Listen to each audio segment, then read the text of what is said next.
Venezuela আর Iran কি এক? Donald ট্রাম্পের এই সাধারণ কাণ্ডজ্ঞানহীনতাই আজ পেন্টাগনকে বিশ্ব মঞ্চে হাসির পাত্র বানালো। তেহরানকে হাঁটু গেড়ে বসানোর যে খোয়াব দেখেছিলেন হোয়াইট হাউসের নীতি নির্ধারকরা, আজ তা হরমুজের নোনা জলে স্রেফ বুদবুদ হয়ে মিশে যাচ্ছে। 28 ফেব্রুয়ারি শুরু হওয়া এই আগ্রাসন আজ পেন্টাগনের জন্য এক মরণ ফাঁদ। ট্রাম্প ভেবেছিলেন সামান্য বোমা বর্ষণে ইরানের শাসন কাঠামো ভেঙে পড়বে, কিন্তু বাস্তবতা পুরোই উল্টো। 5000 বছরের প্রাচীন এই সভ্যতা নতি স্বীকার করা তো দূরে থাক, উল্টো নিজেদের সুরক্ষা বলয় আরো শক্তিশালী করেছে।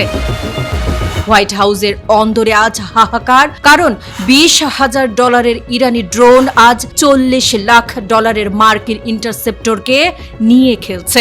দাবার বোর্ডে ভুল চাল দিয়ে এখন পরাজয়ের গ্লানি নিয়ে ফিরতে হচ্ছে ট্রাম্পকে। অঙ্কের হিসেবে এবার কুপোকাত হোয়াইট হাউস। পরাজয় নিশ্চিত জেনে আমেরিকা এখন পিছু হটার নীল নকশা সাজাচ্ছে।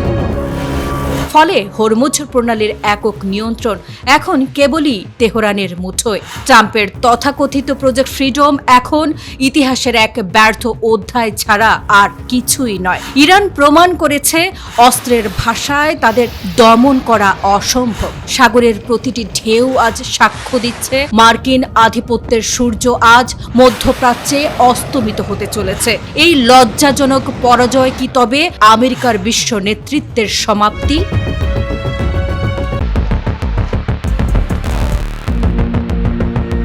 শনিবারের অন্ধকার রাত আর হরমুজ প্রণালীর শান্ত জল মুহূর্তেই রূপ নিল এক জ্বলন্ত অগ্নিগর্ভে। যখন 3টি বিশাল মার্কিন ডেস্ট্রয়ার দম্ভ নিয়ে এগোচ্ছিল, ঠিক তখনই দিগন্ত চিরে ধেয়ে এলো ইরানের শত শত আত্মঘাতী ড্রোন আর ব্যালিস্টিক মিসাইল।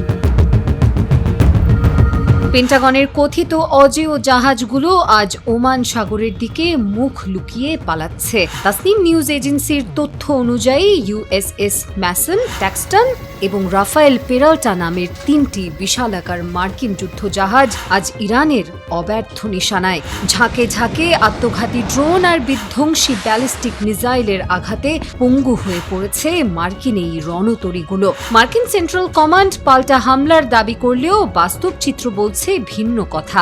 IRGCর তোপের মুখে টিকতে না পেরে লেজ গুটিয়ে ওমান সাগরের দিকে প্রাণ ভয়ে পালাচ্ছে পেন্টাগনের কথিত টেররিস্ট ফোর্স।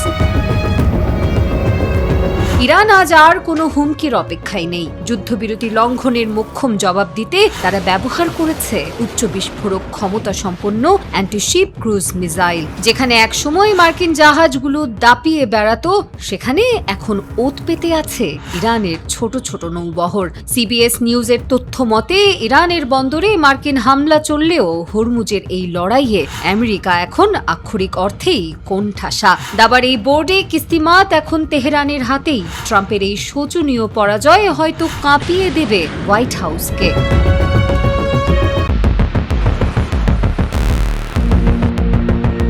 পরাশক্তি হবার দম্ভে যারা ভেবেছিল অর্থনৈতিক অবরোধ দিয়ে ইরানকে হাঁটু গেড়ে বসাবে, তারা আজ নিজেদের জ্বালানি তেলের দাম দেখে দিশেহারা। গত 40 বছর ধরে ইরান কেবল মার খেয়েছে, কিন্তু এবার দৃশ্যপট ভিন্ন। তেহরান আজ এমন এক গেম চেঞ্জার চাল দিয়েছে যা সরাসরি ওয়াশিংটনের ড্রয়িং রুমে গিয়ে আঘাত করেছে। আমেরিকার $27 ট্রিলিয়ন বিশাল অর্থনীতি ইরানের হরমুজ ডক্ট্রিনের কাছে অসহায়ভাবে আত্মসমর্পণ করছে। 55 দিনের রক্তক্ষয়ী যুদ্ধ যখন ইরানের মনোবল ভাঙতে ব্যর্থ হলো, তখন ওয়াশিংটন বেছে নিয়েছিল অবরোধের পুরনো অস্ত্র। কিন্তু তারা ভুলে গিয়েছিল হরমুজ প্রণালী এখন তেহরানের হাতে এক বিষাক্ত তলোয়ার। বিশ্বের 20% জ্বালানি তেলের এই ধমনী যখন ইরান চেপে ধরেছে, তখনই শুরু হয়েছে আসল যন্ত্রণা। আমেরিকার পেট্রোল স্টেশনগুলো এখন সাধারণ মানুষের জন্য এক বিভীষিকা। অবরোধ যখন বুমেরাং হয়ে খোদ মার্কিন নাগরিকদের পকেট কাটছে, তখনই ট্রাম্পের দর্প চূর্ণ হবার উপক্রম হয়েছে। ভয়ঙ্কর সত্যিটা হলো, ইরান কিন্তু এখনো তার সব তাসের টেক্কা ব্যবহার করেনি। হরমুজের পর এবার যদি বাবেল, মান্দেব আর সুয়েজ খালের রুট বন্ধ করে দেয়া হয়, তবে বিশ্ব অর্থনীতি স্রেফ ধসে পড়বে। সৌদি আরামকোর তেলের খনি থেকে শুরু করে লোহিত সাগরের পাইপলাইন সবই এখন ইরানের মিসাইল রেঞ্জে। অবরোধের যন্ত্রণায় যারা অভ্যস্ত, সেই ইরান আজ আমেরিকাকে শিখিয়ে দিচ্ছে অভাব আর দুর্মূল্যের নতুন পাঠ।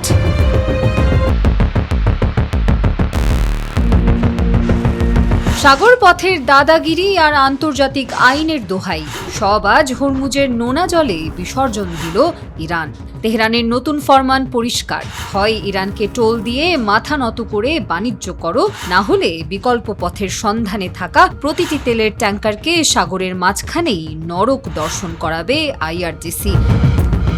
বিশ্বের জ্বালানি ধমনী এখন পারস্যের যোদ্ধাদের পকেটে। ইরানের নতুন নীতি অনুযায়ী হরমুজ প্রণালী দিয়ে যাতায়াতকারী প্রতিটি বিদেশি ট্যাঙ্কারকে এখন থেকে বাধ্যতামূলকভাবে ইরানকে টোল বা নিরাপত্তা কর দিতে হবে। শুধু তাই নয়, ইরানের কঠোর নজরদারি আর নিরাপত্তার ঘেরাটোপের মধ্যেই চালাতে হবে বাণিজ্য। তেহরান সাফ জানিয়ে দিয়েছে, হরমুজের সার্বভৌমত্ব এখন কেবল তাদেরই হাতে। এই করিডোর ব্যবহার না করে অন্য কোনো পাশ কাটিয়ে যাওয়ার চেষ্টা মানেই হবে ইরানের সার্বভৌমত্বের ওপর আঘাত, যার একমাত্র পরিণতি হবে সাগরের অতল তলে ট্যাঙ্কারের চিরস্থায়ী সমাধি। ওয়াশিংটন থেকে লন্ডন সবখানেই এখন টালমাটাল অবস্থা। বছরের পর বছর ধরে হরমুজে খবরদারি করা নৌবাহিনীগুলো আজ ইরানের বজ্রমুষ্টিতে আক্ষরিক অর্থেই বন্দী। আইআরজিসির ড্রোন আর ব্যালিস্টিক মিসাইলগুলো এখন হরমুজের প্রতিটি বাঁকে ওত পেতে আছে। তেহরানের এই চরম আলটিমেটাম বিশ্ব তেলের বাজারকে এক অনিশ্চিত গন্তব্যের দিকে ঠেলে দিয়েছে। ইরান স্পষ্ট বার্তা দিয়েছে, তেল যদি রপ্তানি করতেই হয় তবে তা করতে হবে ইরানের দেয়া শর্ত আর পাহারার মধ্য দিয়েই।